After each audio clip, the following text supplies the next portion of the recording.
পাকিস্তানি সাংবাদিকদের ক্ষোভ। আমরা তো জানি ওরা হেরেই যাবে।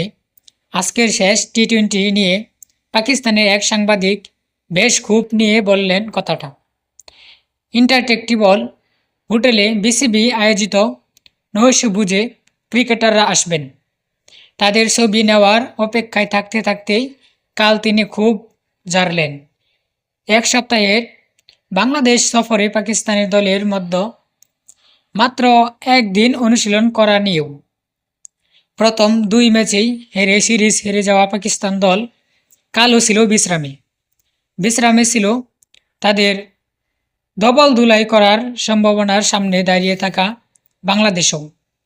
দুই দলের ক্রিকেটারদের ব্যস্ততা বলতে সন্ধ্যায় এশিয়ান ক্রিকেট কাউন্সিল এসিসি বার্ষিক সভা উপলক্ষে বিসিবির আয়োজিত নৈশভোজে যোগ দেওয়া। পাকিস্তানের কোচ মাইক হেসন অবশ্য বিকেলে দেখা করেছেন এই সভার জন্য ঢাকায় আসা বিসিবি চেয়ারম্যান মহসিন নাকুবির সঙ্গে।